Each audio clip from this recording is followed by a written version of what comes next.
Hello, my name's Justine and I'm 32 years old. Today I want to tell you about how I cut off contact with the only member of my family. I know it's sad, and this is just a way for me to let go of whatever feelings I had regarding the whole thing. Let me start from the beginning. My parents passed away when I was 15 years old, and shortly after that my grandmother passed away. The only remaining family I had, at least family that lived in my state, was my grandfather, William.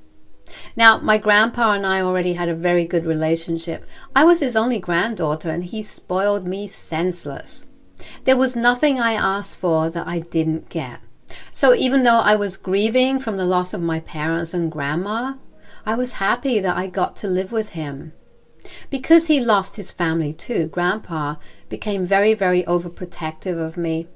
It took him a whole year to let me even go out of the house of my own, even if that meant just going over to the neighbor's house to play video games with my friends. He was also very critical and opinionated about my friends. These opinions of his never stayed between us only. His behavior changed based on who he was talking to, which scared a lot of my friends. As a result, I lost quite a few of them. And boyfriends? Don't even begin. I had 2 boyfriends and he made both of them cry, and then they left me. As much as I loved him, when it came time for college, I was ecstatic to leave. I wanted to live a life free of his judgment and influence. I moved to a college in the next state, and I will admit I did go a little crazy because I finally experienced a little freedom. That was until I met my husband, Henry. Henry and I shared a few classes together and we got to talking. It also helped that he was a very attractive man. I ended up developing a huge feelings for him, and I planned to ask him out at the end of the semester. However, when the time came, I chickened out and went back home instead of the semester break.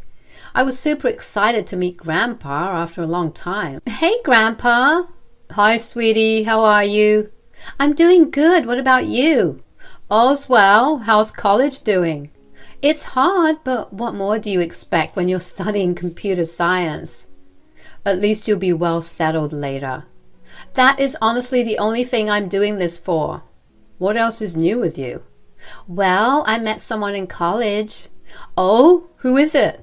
His name is Henry. We've been sharing a few classes together and we got to talking. Are the both of you dating? Not yet. I mean, I want to, but I don't know if he likes me. If he doesn't like you, then he's an idiot. Grandpa. What? Look at you. You're a pretty lady and you're very smart. And any boy that cannot see that doesn't deserve any of your attention. Okay. I'll probably ask him out soon. Well, if the relationship goes well, bring him over. Are you sure? Why are you asking me that? Well, it's just that you tend to be really overprotective of me. When did I ever give you that impression? You have to be joking right now, right? The last time I had a boyfriend and I brought him over, you made him cry with all your snide remarks. He told every guy in my high school, and that's why I never had a relationship after him. In my defense, he wasn't the best guy for you. You didn't even know him enough to make that judgment. Fine. If you think that I'll be too judgy, why don't you bring your soon-to-be boyfriend over and see just how open-minded and accepting I am? All right, but if there's even a hint of meanness from your side, I'll leave, and you'll never meet him or any other boyfriends if I have any. Okay. Now, how about we eat lunch? Meeting Grandpa was great and all, but even though I promised him that I'd introduce him to Henry, I knew that it would be a while before I actually did that. I not only needed to get into a relationship with Henry, but I also had to make sure that Henry and I were compatible enough for me to even bring him home. Besides, if there was one thing that I did learn from my past relationships, it was to never bring a boyfriend home until you've been with him for at least 6 to 7 months. When I returned back to college, Henry surprised me by asking me out, and I was overjoyed. We began dating after that, and things were going pretty well. I would frequently go back home whenever I could, just to make sure that Grandpa was doing okay. Every time that I did go home, Grandpa would ask me when I was bringing Henry over. I would always make up some excuse as to why I didn't bring Henry over. Grandpa must have known that these were excuses, but he never forced me to bring Henry over. But I did make sure to tell Grandpa about all the good things about Henry. I told him over and over again that Henry made me happy. I knew that I needed to be strategic about how I would introduce Henry. If I wanted Grandpa to like Henry, I needed to create a good impression of him first. Grandpa began to care less and less about Henry, which was honestly a relief considering that meant that I didn't have to speak too much about him.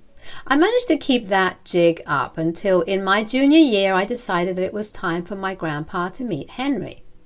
I only made that decision because I knew that Henry was going to be the one for me and I wanted Grandpa to meet him. Henry was very nervous about meeting Grandpa, and that was very understandable. I tried my best to calm him down while also constantly reminding Grandpa about his promise to be nice to Henry. Grandpa assured me that he would be nice, and I believed him, like a fool. Anyways, when we got to Grandpa's place, Grandpa greeted us warmly. "Welcome, welcome. It's nice to see you both." "Hi, Grandpa. This is Henry, my boyfriend." "Hi, Henry. I'm William. It's a pleasure to meet you." "Hello. Justine has told me a lot about you. I promise you I only have her best interests at heart." "You better. Justine's told me a lot about you as well. I've been waiting for 2 years now to see the boy that has captured my granddaughter's heart." "You know that I was scared to bring him around." Yes, but you're here anyway, so tell me a little more about yourself, Henry." "Grandpa, this isn't a job interview." "I never said it was. I just want to get to know the boy a little better." "Oh, it's okay, Justine. Well, I'm from Colorado, but I moved here for college, and I'm a junior right now." "Oh, wow, Colorado. That's a big move." "Yeah, it was pretty hard to adjust to the big change, but Justine made it easier and well worth it." "I bet. So, what are you studying?" "I'm majoring in ceramics and sculptures and minoring in literature." "Huh, I see. Is there a problem?" "Grandpa?" No, I'm not being judgmental at all." "Good, then let's just have dinner." "If I may just say one thing." "I don't think that's necessary." "How do you plan to survive in the future, Henry?" Pardon me? What do you mean?" "You're clearly not serious about the future. Your degree seems like a joke." "Grandpa, that is enough." "Well, it's really not. There's a huge industry for it, and I'm making money off of my ceramics right now." "Sure, but how long do you plan to survive on the bare minimum? I mean, I see why you're with my granddaughter now." "What do you mean?" "You're clearly only here with her because you know that if you get married to her, your entire future will be settled." "That is enough. This is exactly why I never wanted to bring Henry over. You are rude and disrespectful. Come on, Henry, we're leaving." "Oh, come on, Justine. Don't throw a fit right now. I was only worried for you." "You can be worried for me, but you don't have to be a jerk about it. I don't want to talk to you until you write Henry a good apology. Goodbye." At the start of the conversation, I was in fact happy that Grandpa was so nice. Until he wasn't. I never even stopped to think that Henry's degree would be an issue for Grandpa. I mean, I get why Grandpa had some issues with it, but there was a way that he could have taken to be more discreet with his concerns. At the very least, he could have pulled me aside and talked to me about it. But no, he had to be rude about it to Henry's face. If there's one thing I absolutely love about Henry, it's his passion. I knew just how passionate he was about his degree, and most of all, about his art. Grandpa did not even hesitate to crap all over that and insult Henry. That made me very mad. I grabbed Henry and we stormed right off. I didn't see why we had to continue lunch with a judgmental snob. Henry kept trying to persuade me to go back. He told me that he would deal with everything, but I reminded him that the entire point of his meeting with Grandpa was for Grandpa to show me that he was respectful of my decisions and of him. To make matters worse, Grandpa never reached out to me after that either, by call or text. Every time I thought of giving in and checking in on him, I would remember just how hurt Henry looked when Grandpa said all those mean things about him, and hot rage would fill my veins, so I never reached out to Grandpa either. So for the next 4 years, I did not speak with him. I achieved quite a few milestones, all of which Grandpa was not a part of. Of course, it hurt me deeply, but I was adamant about not being the first one to cave. In my mind, if I caved, then I'd set a precedent for Grandpa that he could insult Henry all he wanted, and then I'd still talk to him. That was not what I was going to allow. Finally, one summer morning, Grandpa called me. "Hi, sweetie." "Hello, Grandpa." "It's been quite a few years since we last spoke properly." "Well, you refused to apologize, so I saw no reason to speak to you." "You're right. I was just being stubborn. I thought I was looking out for you, but I guess I was just hurting you and not considering your feelings." "Wow. I did not expect you to actually apologize." "It was way overdue. Besides, it's stupid to jeopardize my relationship with my only granddaughter because of my prejudice." "I'm glad that you're making up for it. I'm grateful that you found it in your heart to repair our relationship." "Of course. So tell me what's been new with you." "Oh, nothing really. I graduated and got a pretty good job. I'm living pretty comfortably." "Oh, that's great to hear. What about your dating life?" "Are you sure you want to open this can of worms after we just started talking?" "Oh, come on. I'm a new and improved man right now." "Fine. I'm still with Henry, and we're doing great." "Huh? You're still with him?" "Well, yes. He makes me happy. I love him." "And what is he doing career-wise?" "He's working for this small business that makes these intricate and expensive ceramics. He's doing pretty well." "Oh, well, as long as you're happy, I guess." "I can sense that you have things to say, but I'm glad that you aren't saying them." "Well, look, I don't want us to fight anymore, and as long as he isn't being a financial burden on you, you're free to do whatever you want." "He's definitely contributing equally to all household expenses." "Are you staying with him?"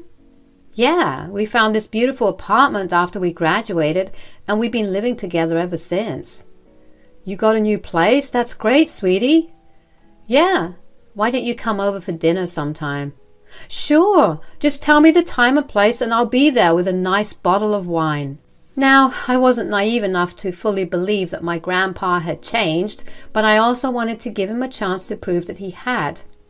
Henry was very glad that Grandpa and I had made amends and took it upon himself to clean the entire house and also cook a delicious meal for us. Don't worry, I helped too. But Henry was very stubborn about doing it because he wanted to really impress Grandpa.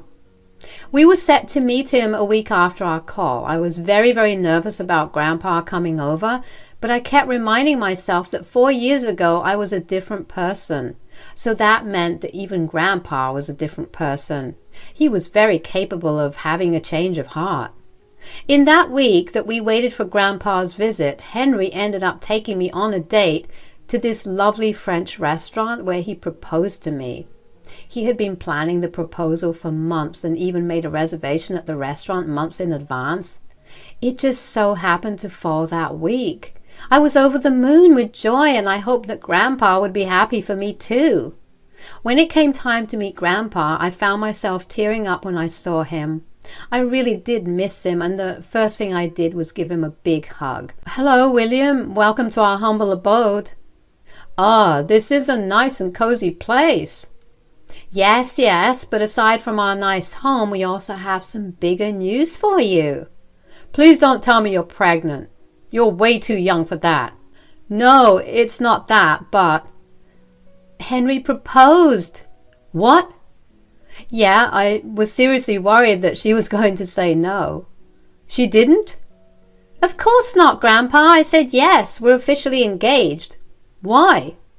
"Excuse me?" "Justine, you know how I feel about this man." "I thought we were good." "Only for show. I just hoped that the two of you would break up soon." "What even is your problem?" "My problem is that you're with a man who barely has a career. He's literally doing something that children do. You can't possibly think that you'll be able to live and survive with this." Why are you only looking at that aspect? Besides, didn't I tell you that he's been contributing equally to the household expenses? For all I know, you could be lying. I don't trust that someone who makes clay bowls makes around the same amount as a computer engineer. I'm not lying. And even if I was, why is it any of your business? I'm happy. Is that not enough for you? It would be enough, but you're clearly not thinking straight. You know that I'm only looking out for you. You aren't looking out for me. You're being rude and disrespectful. All you're doing is looking out for yourself. You don't really care about me. You're worried about that me marrying Henry would ruin your image. You can believe what you want to, but you are not marrying him. And what if I will marry him? If you marry him, you will no longer be my granddaughter. Wow. Is that all it takes for you to disown your family? Family listens to each other. You are clearly not family enough, so I have no problem letting you go. Great. You can leave my home right now and never speak to me. So, you're choosing this man over your own grandfather? Family doesn't give ultimatums. They're supportive of each other. That is something you clearly can't do, so I have no problem letting you go either. Goodbye now. I couldn't believe that Grandpa was willing to disown me over his opinion about who I should marry. Whatever anger I had let go of to make amends with him came back with twice the power. I kicked Grandpa out after that and had a good long cry. I just could not understand why he was being such a jerk. Did he really not see how well we were living and how happy I was?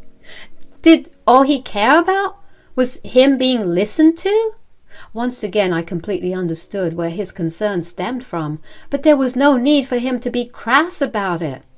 Henry was also very hurt at the way that Grandpa viewed him. He hoped that Grandpa would at least give him a chance, maybe actually get to know him rather than make judgments about him and our future based on his career alone. I wanted that too, which was the only reason that I offered to make amends in the first place. It took some time for me to deal with the emotional effects of getting disowned by my only family member, but with Henry's help I was able to go back to my normal life. We busied ourselves with wedding preparations, and the year after Henry proposed, we got married. That day was truly one of the happiest days of my life. Since I had no family from my side, Henry's family took it upon themselves to constantly remind me that I was a part of their family now, and that they would always be there for me. In case you couldn't guess, that day was filled with a lot of tears, at least on my end. Anyway, I didn't hear anything from Grandpa for longer this time. I figured I wouldn't, considering he disowned me, but still. Henry and I moved to another house, one that was a wedding gift from his parents, and I never gave Grandpa my address. Yet one fine day, I got a knock on the door and got the shock of my life when I see Grandpa standing there. I felt angry, but I tried my best to remain calm and collected. Grandpa, what are you doing here? Hi, sweetie. Don't hi, sweetie, to me. How did you find out where we live? Oh, are you and Henry still together? I assume you are, considering that you're still living in an apartment. If all you're here to do is insult my loving marriage, I don't want to speak to you. But you need to tell me how you found my address and why you're here. Well, I may have asked around for your address and found it. As for you and Henry being together, I'm sorry for the way I reacted. I don't think I can trust any of your apologies. You've proven to me time and time again that you never mean what you say. No, this time I sincerely mean it. I doubt that you only came here to apologize. Tell me the real reason you're here. No, what other... Cut it out. I'm giving you exactly 1 minute to tell me what you're here for. Otherwise, I'm shutting this door in your face. Fine, look, I really am sorry about everything, and I came over hoping to make things between us better. Why all of a sudden?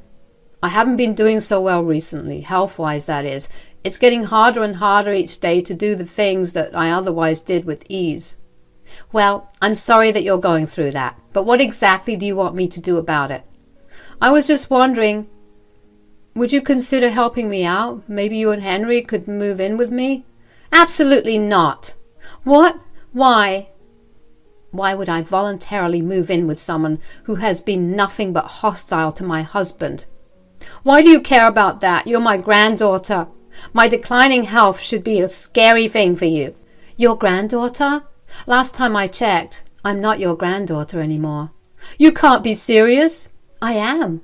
You disowned me over something so arbitrary. You didn't care about me or the fact that you missed the two biggest milestones of my life all because of your ego.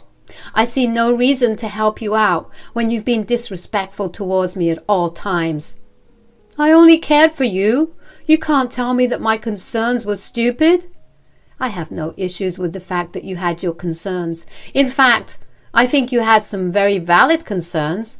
But what I did not like was how disrespectful you were about it. I wish you nothing but the best for the future. But who helped me out?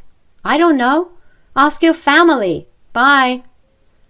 A part of me did feel bad for turning Grandpa away, but I knew that letting him in would only cause a lot more trouble. I had given him chance after chance to make up for his judgmental behavior, but he has proved to me over and over again that he was never going to change. The very fact that he was okay not being in contact with me for 5 years all because of his beliefs told me that he was not ever ready to apologize. He only wanted to right his wrong because he needed help. He showed absolutely no change, and I saw no reason in helping a man who was so hell-bent on sticking to what he believed was right. More importantly, he was willing to disrespect and belittle the only other person I considered to be my family. I don't really know what happened to Grandpa after that. He never contacted me again, although I did get a lot of messages from Grandpa's sister's family, calling me a bad person for not helping him. Of course, I told him that they were more than free to take over my responsibility of taking care of him. None of them responded to me again. I was fine with that. As for Henry and I, we're doing great. It wasn't easy for us to get over the guilt of abandoning Grandpa, but we did. We've been making a lot more plans for our future, including having children. It's been a few months since I last saw Grandpa, and I was honestly prepared to make amends as long as he reached out first, but he never did. I'm carrying on with my life right now, and things are going well. There's nothing to do but move forward and look forward to all the many wonderful things that life has in store for me.